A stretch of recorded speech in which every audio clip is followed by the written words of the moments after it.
Welcome back to the show, guys. If you are just joining us, you have missed quite a lot. But not to worry, our second guest today is here. He is a Nigerian-American singer-songwriter and instrumentalist whose music style has been described as eclectic because of how he can blend Afrofusion, R&B with other elements of several genres. Ladies and gentlemen, boys and girls, we have E Major in the building. Yeah. Thank you. Amazing having you here. Thank you. But let me first start with why the name E Major? E major. Well, the E stands for the E notes, key in the music notes. All right. Okay. But also stands for my first name, Emeka. Okay. All right. So that's fantastic. And then majors, I do it majorly. Also major key, major. Okay. All right. So I see major. that you are a music person Yes. through and through. And that is fantastic. You know, I read about you and I saw how you started, how you were in a band and you were the band lead. Yes. You know, you had flavor and another person, in the band and all of this. Interesting. I mean, and then you went to do gospel. Acapella. And then Yes. you traveled, you left the country, you traveled. Yes. You did gospel and then you rebranded. And it's been a journey, actually. Yes. Like, Right. you really want to tell us about this journey and where you are at the moment and why you took the decision to actually rebrand. And then, just take us through the journey. Well, as you said, everything you said is, quite true because I was in a band, Sound City Band to precise, in Enugu State. We played around, toured around Port Harcourt, Lagos, playing for oil companies and stuff like that, right?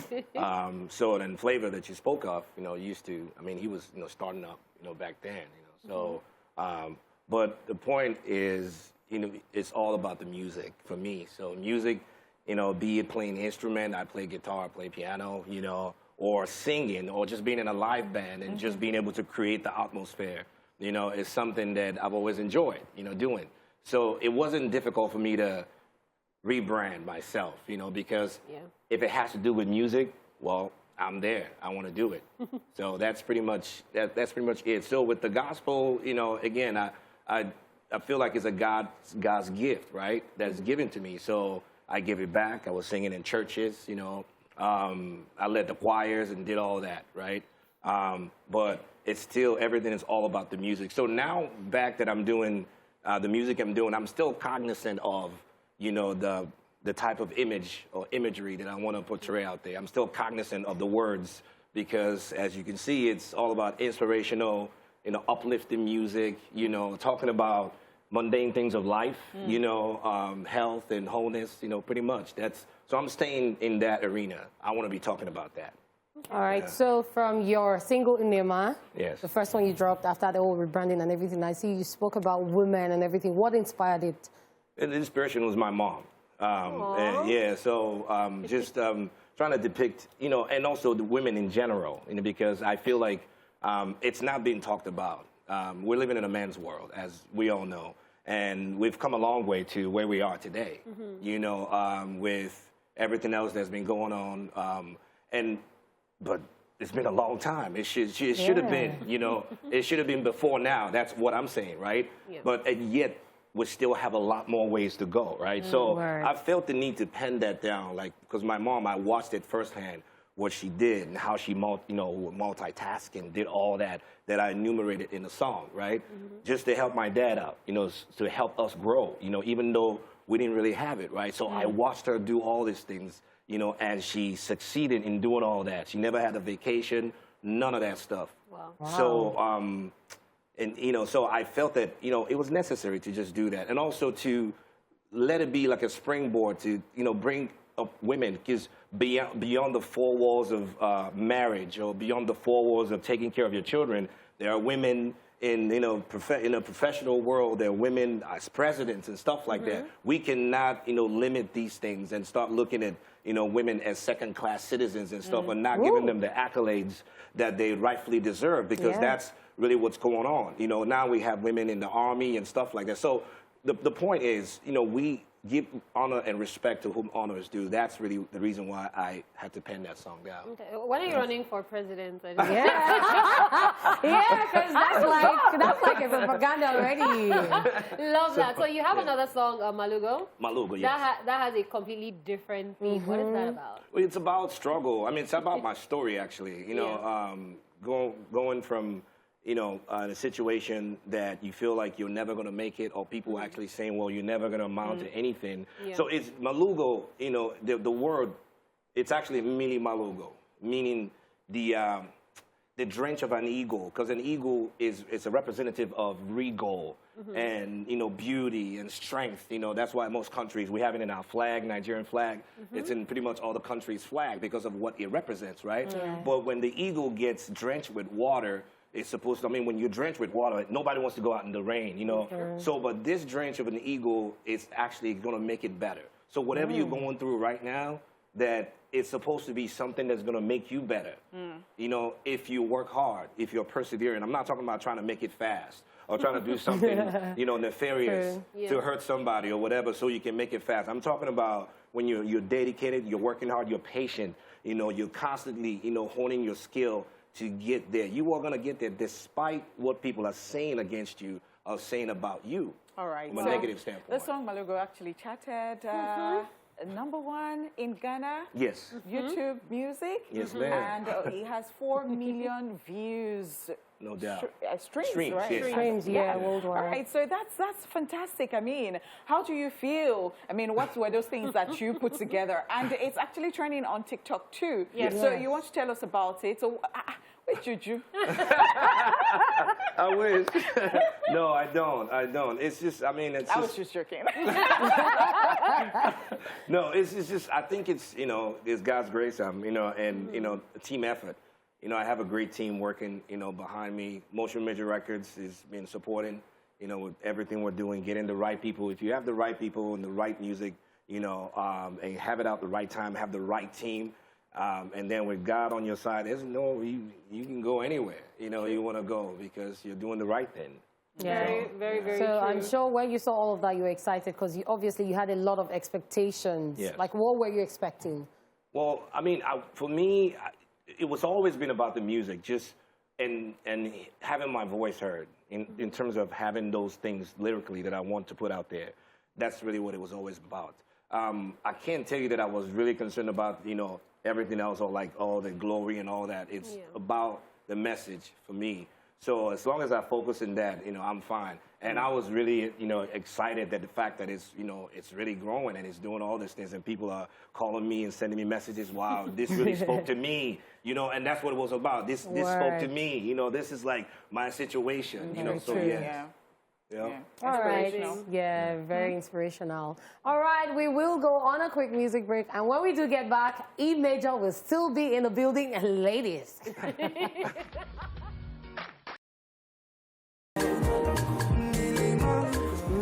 Malugo. I think in the life I think before I was Hey, Welcome back, people. We still have E Major right here in the building. Yeah. So we just checked out his video. Yes. Absolutely love that. So I love songs that make me want to learn a different language. very true. Let me say that, because half the time you're not even sure what the person is saying, but I'm like, the melody is good, the lyrics are good, and everything just works. What was it like putting together that video? Oh, it was incredible, incredible. The director, Dindo, was phenomenal. Yeah. And his whole team and all the cast, you know, were great. Ugezu, Jay Ugezus, and by the way, incredible man, you know, kind. CC, you know, Uchi. Yeah. Was there. These guys were great, you know. And then White Money as well. The White Money. Yeah, so can't forget him. He'll kill me for that. So anyways, but, you know, it was great, you know, putting it together. Everyone pretty much did what they were supposed to do. And, you know, it was a good harmony relationship, just like the music, putting together different melodies and harmonies. So, yeah, we did it. Let's talk about Enugu. Yeah, let's talk about it. W04. All right, so I see that all of you artists from Enugu, you're always very, you know, proud. Yes. And then you talk about it, and then you want to go back home and give this, you know, so that they can see that, you know, people from Enugu are doing great things and they can sing and all that. So I really like that thing that is going on. I mean, and then when you put together the songs and you have all the cultures, Igbo dressing and all of this in it. Fantastic. Well done. All right. So tell us about, you know, cashing out now, making money, especially when... because I see that this is very lucrative and people there don't even suffer.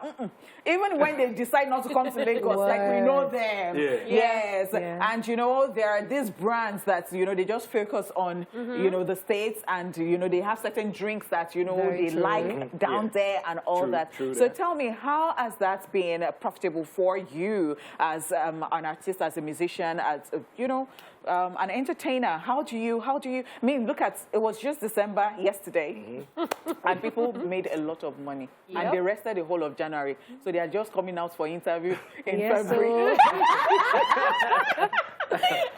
I don't know. I mean, I'm still trying to figure out how they do it, honestly.